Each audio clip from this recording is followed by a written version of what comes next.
Hi guys, welcome to my channel. If you're new here, kindly subscribe. If you're a returning subscriber, thank you for always coming back to my channel. So it's episode 13 of the Pepper Dem Gang reunion show, and today they're talking about how they felt the love or hate from fan bases. So Ebuka started by asking Diane how surprised she was when she came out of the house, and she said that she didn't think the love was that massive because she entered the house with just a few followers. Then all of a sudden she realizes that oops, she had so many followers. She feels that sometimes they get too intrusive.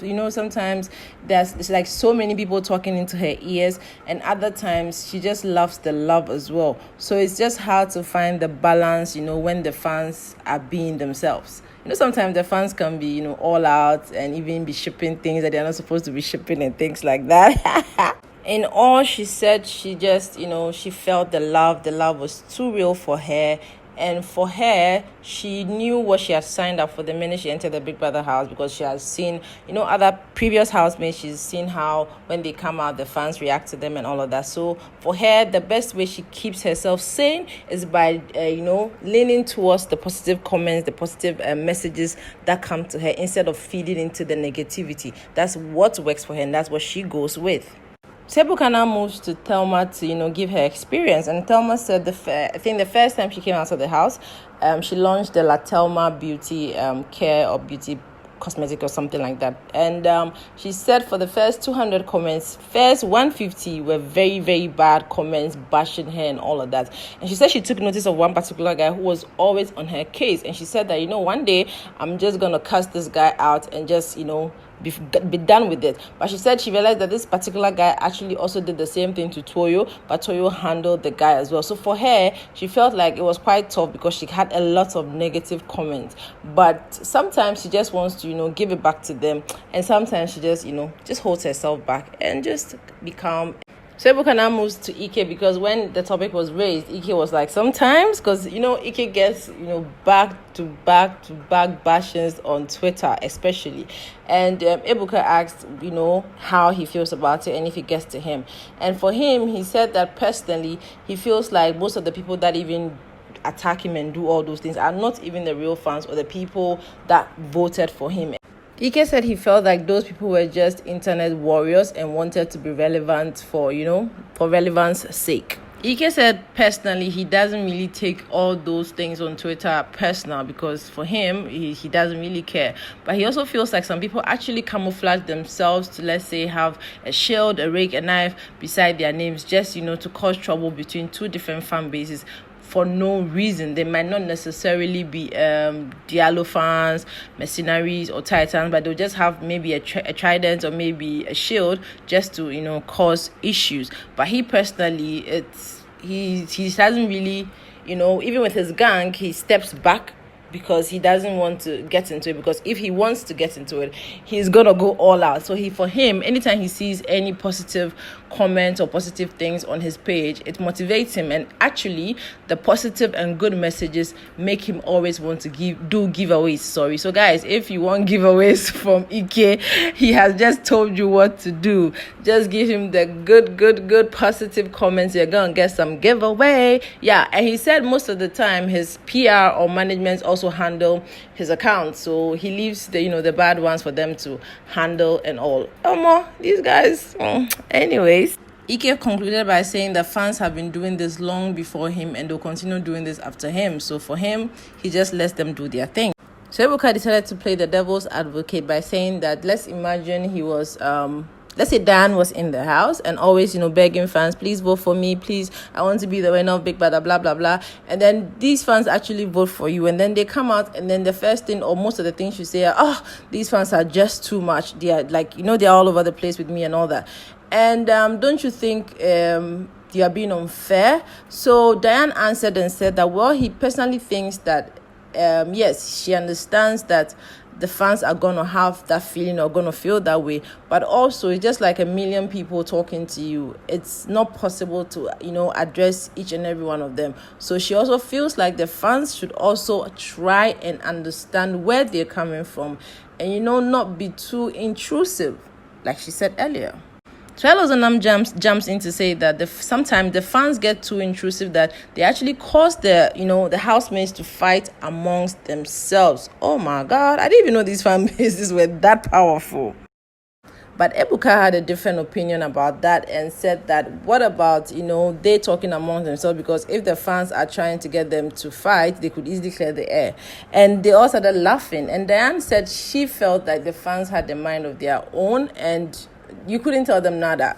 Whatever they thought about, whatever they feel is what they run with.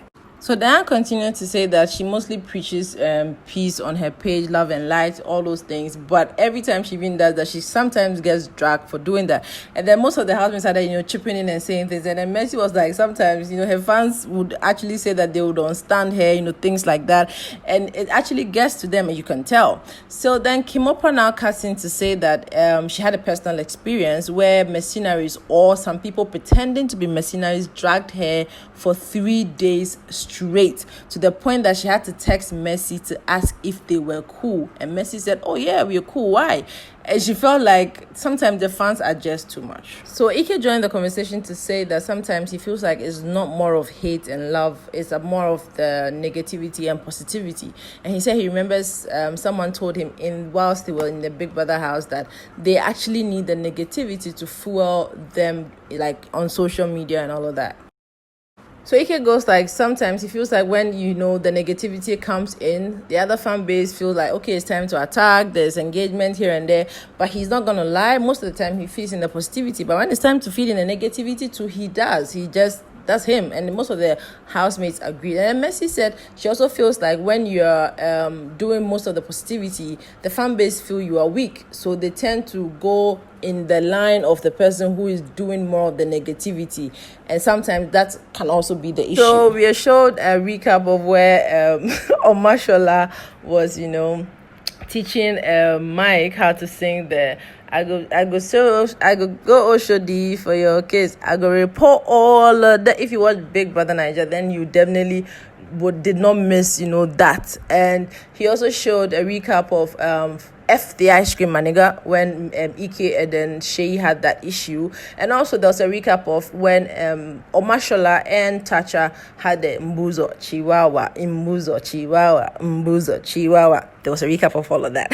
So after the recap, there was a bit of laughter amongst all the housemates, and then Ebuka now went to Omashola to ask him what made him so dedicated to teach Mike the song. And he said that, well, for him, his motivation was the fact that Mike was someone that loved to learn new stuff, and whatever he had set his mind to do, he always made sure he did it. And for him, that was enough motivation. And he likes Mike. Mike is a cool guy, and that was what kept him going. And he didn't even think it was gonna go viral till he came out and realized that he had gone viral. Like, wow. So next, Ebuka decided to talk about the Chihuahua incidents and said that it was clear that Omashola was having fun while Tacha was upset with Omashola. But Tacha said she wasn't really upset. She was also having fun with the name calling and all of that. And she didn't even notice that Fraud and Mercy were dancing. And for her, she didn't even think he had gone viral. But it was just funny because he said that Omashola was just a different human being. Like, he just wouldn't stop, and she also kept going, and they don't even remember how they started the name calling in Buzo, Chihuahua, blah blah blah. But it was funny. Like, at the end of the day, it was a funny highlight, and they didn't even see that Mercy and Fraud were dancing to their name calling. So Ebuka now asked Tacha if she thinks her fans are a reflection of her, and Tacha's response was that she feels her fans relate to her and are protective of her, but not necessarily a reflection of who she is. So Ebuka said Titans have been known to be quite vocal, and asked Tacha how often she saw things that she felt like this was not a representation of who she was. So Tasha said for her, it was not about seeing anything, but when she came out of the house, it was let lovely. That was her motto, house, her mantra, and she felt the Titans followed right after her. And for her, it's been like that ever since. And she went on to say that, for example, when she came out of the house, she congratulated everybody, congratulated Mercy when she won, but Elo was not really in agreement. But Ebuka said he was going to come back to her. So she kept on saying that it's always been, letting love lead since she came out of the house, and Titans have been following suit. So Tasha went on to say that she pushed the narrative that whatever happened in the house stayed in the house when she came out. So the Titans have been going with that. So Ebuka now asked her, does she really think like the Titans do that or were following suit? And she said yes. She feels like, once or twice she sees, people send her clips of everything that happens in the house and stuff like that. But they've always, followed suit with her let love lead motto or narrative. So she decides to talk about the rift between mercenaries and Titans and said, yes, she was not going to lie. It can really get unhealthy sometimes. And personally, she was really, really tired of it. So Ebuka asked her what she does when she sees, things like that. And she said things like what? And she was like, when, her fans are attacking other housemates or things like that. And Tasha said that her fans do not attack other housemates. Obviously, the rest of the housemates seated at that point were not in agreement with that statement. And she explained by saying that for her, not everybody that has a trident on their username is definitely a Titan, and that people can actually forge it and use that to, do malicious stuff. And for her, she believes that anybody that attacks is not a Titan. She continued to say that keeping that aside, she came up with a resolution with how to end all of that. And she felt that maybe what her fans or mercenaries want to see is Mercy and her appear at an event together or something, because the only time they saw them together was during the multi-choice program, and since then they had not seen them again. But that was the resolution she had come up with. Maybe when they now see the two of them together, because she knows that they don't have any issue, she and Mercy are cool. So in summary, Tasha said it's just reassurance that the fans need. So Ebuka now moves to Mercy and asks Mercy that does she think that Titans do not attack mercenaries and vice versa? And to answer that, Mercy said even Tasha herself knows that Titans attack mercenaries and other fan bases. She also went on to say that she feels like Tasha actually enables her fan base by actually liking or reposting attacks from Titans to other housemates or fan bases, and Mercy doesn't do that. But also she agreed that yes, the coming together, being seen together and all that was a good idea, but she feels like if you are also enabling them, then what's the point? So Ford now recounts a story where he knows he's very cool with Tasha and everything, but he said that when he released his onboarded brand first, before of course Tasha released her NLTL brand, and he said that he was once traveling and he got a tweet from someone saying that, oh, your merchandise was actually of good quality, blah blah blah. So he said he quickly replied to the person saying, oh, thank you, we go all out and do the best, something like that. But he said when he landed in Abuja, he puts on his phone and he realized that there's a long thread of insults from Titans attacking him and all of that. So he was like, what was going on? So he checked the tweet he had replied to and realized that underneath the tweet the person had written not like some other people's own. And of course, that was in reference to Tasha, because she has also now released her own. So he felt that, oh, shoot, she had to do some damage control. So to do his damage control, he actually tried reaching out to Tasha through her DM. So he said that Tasha never responded to the message or something like that, but he realized that Tasha had unfollowed him on Instagram.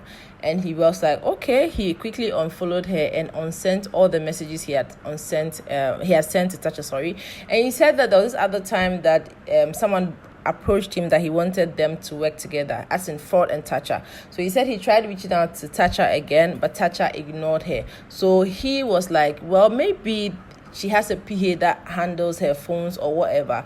But if she doesn't tell the PA that maybe I'm cool with Ford, maybe I'm cool with these people, the PA kind of sidelines them. So if maybe Ford is trying to reach out to Tasha and he realizes that Tasha is not, giving him audience or whatever, it might look like there's bad blood when there is no bad blood. Tasha actually said that she doesn't remember him messaging her, but he said he did message her. So there was a bit of a banter back and forth till everybody kept quiet. So Ebuka finally gives Elozonam a chance to talk, but before he did a disclaimer that Titans should not come for him. And he said that Titans are actually very, very intense. And further went on to say that you could actually get a dragging from a Titan by simply, shooting a video for Mercy, shooting a video for any other housemate apart from Tasha. And for him, he felt like they were just too intense. And he also went on to say that Ebuka actually said that she also felt like mercenaries were intense as well. But Elozonam said that yes, mercenaries were intense, but mercenaries were different from Titans in the set that he said mercenaries were more skilled to defense and peace, whereas Titans were more skilled towards attack. So Elozonam went on to debunk the theory that not all people that have tridents beside their names are Titans. And he said that he feels like people do not really mark themselves as Titans because there's a character. I nearly said characteristics. There's a character trait, and they see it every day. So imagine there's a thread, and there are so many Titans just attacking. Is Tasha trying to say that all the people under the thread are not Titans? So Elozonam actually rephrased and said he didn't mean that mercenaries do not attack, but he said that they are more skilled to defense and peace. And then Ike was like, he feels like it's because of Elozonam's position. That's why he was saying that. And Tasha said, you get me? But Elozonam said that was his unbiased opinion about the two fan bases. So please do not go trolling him or whatever. That's his unbiased opinion. And so Ebuka now went to Venita. And she said she doesn't definitely feel like Titans were healthy. And Ebuka asked her how different they were to mercenaries. Venita said here she also felt like mercenaries were kind of intense as well.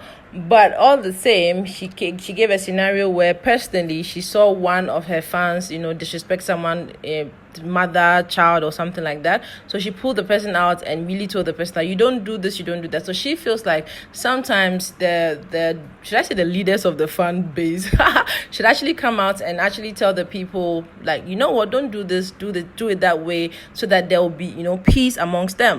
But Ebuka was like, okay, so how do you police each and every one of these fan bases? And Venita was like, it's not a matter of, policing all of them. Yes, definitely, they are different, they are scattered, they have a mind of their own.